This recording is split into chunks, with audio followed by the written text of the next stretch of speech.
Item ಯಾವುದೇ ಇರಲಿ try ಮಾಡಿ ಆಚಿ ಚಿಕನ್ ಮಸಾಲಾ. ಗ್ಯಾರಂಟಿ ಗುದ್ದಾಟದ ಮಧ್ಯೆ ಬಿಡದಿ ಟೌನ್ಶಿಪ್ ವಿವಾದ ತಾರಕಕ್ಕೇರಿದೆ.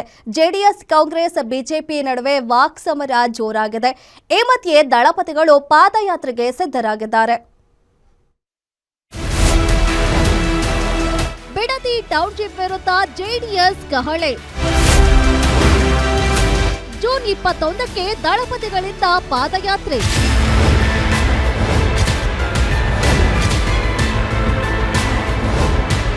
ಎಸ್, ಬಿಡದಿ ಟೌನ್ಶಿಪ್ ಯೋಜನೆಗೆ ಅಧಿಸೂಚನೆ ಹೊರಡಿಸುತ್ತಿದ್ದಂತೆ ಹೋರಾಟ ತೀವ್ರ ಸ್ವರೂಪ ಪಡೆದುಕೊಂಡಿದೆ.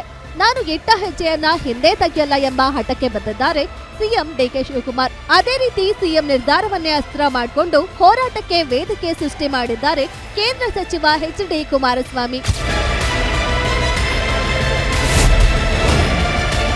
ರಾಜ್ಯ ರಾಜಕೀಯದಲ್ಲಿ ಬಿಡದಿ ಬ್ಯಾಟಲ್. ಟೌನ್ಶಿಪ್ ವಿಚಾರವಾಗಿ ಕೈ ಕಮಲ ತೆನೆ ಫೈಟ್. ಇದೇ ತಿಂಗಳು 21ರಂದು ಸರ್ಕಾರದ ವಿರುದ್ಧ ದಳಪತಿಗಳು ಪಾದಯಾತ್ರೆಯ ಹೋರಾಟಕ್ಕೆ ಮುಂದಾಗಿದ್ದಾರೆ.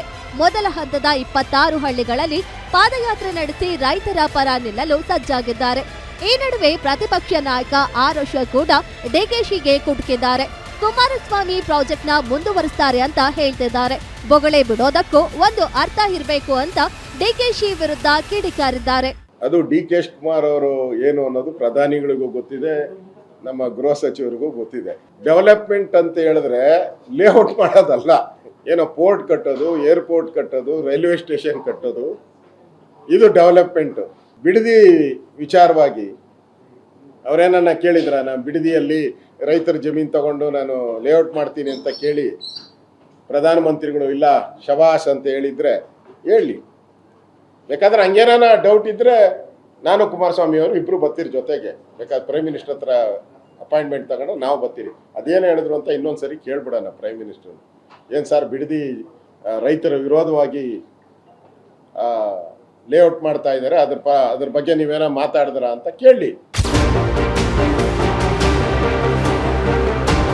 ಜೆಡಿಎಸ್ ವಿರೋಧಕ್ಕೆ ಪ್ರತಿಕ್ರಿಯಿಸಿರೋ ಸಿಎಂ ಡಿಕೆ ಶಿವಕುಮಾರ್, ಬಿಡದಿ ಟೌನ್ಶಿಪ್ ನಾನು ಮಾಡಿದ್ದಲ್ಲ, ಕುಮಾರಸ್ವಾಮಿ ಮಾಡಿದ್ದು.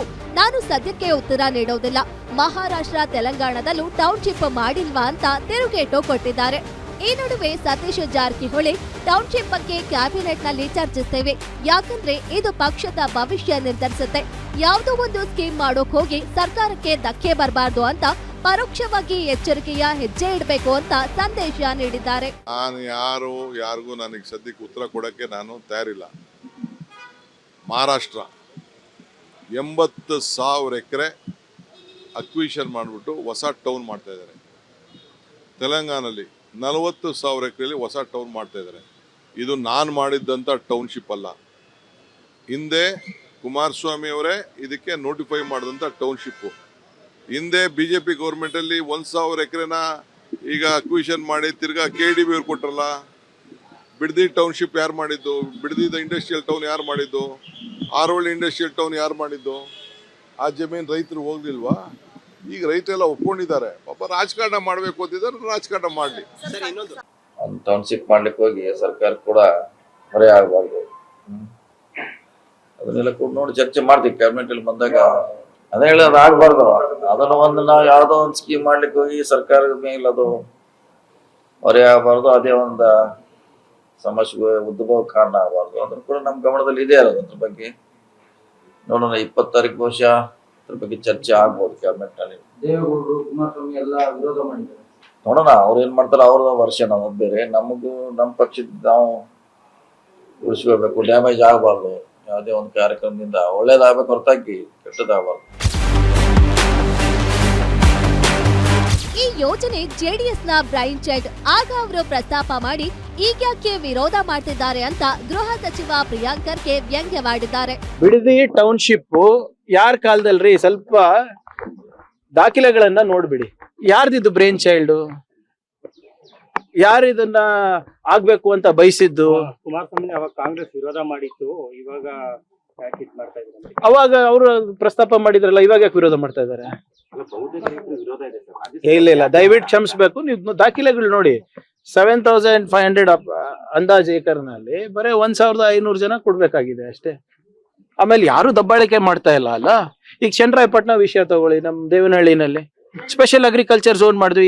ಯಾರಿಗೆ ಇಷ್ಟ ಆಯ್ತು ಅವ್ರು ಕೊಡ್ಬೋದಾಗಿತ್ತು. ಇವಾಗ ಆಲ್ಮೋಸ್ಟ್ ಬಹುತೇಕ ಜನ ಬಂದಿದ್ದಾರೆ. ಒಟ್ನಲ್ಲಿ ಬಿಡದಿ ಟೌನ್ಶಿಪ್ ಯೋಜನೆಗೆ ಪರ ವಿರೋಧ ಶುರುವಾಗಿದೆ. ಇದರಿಂದ ಸರ್ಕಾರಕ್ಕೆ ಹೊರೆ ಆಗಬಾರ್ದು ಅಂತ ಸಚಿವ ಸತೀಶ್ ಜಾರಕಿಹೊಳಿ ಹೇಳಿಕೆ ಕೊಟ್ಟಿದ್ದು ಭಾರೀ ಕುತೂಹಲ ಮೂಡಿಸಿದೆ. Durgesh Naik, political bureau, guarantee news, Bengaluru.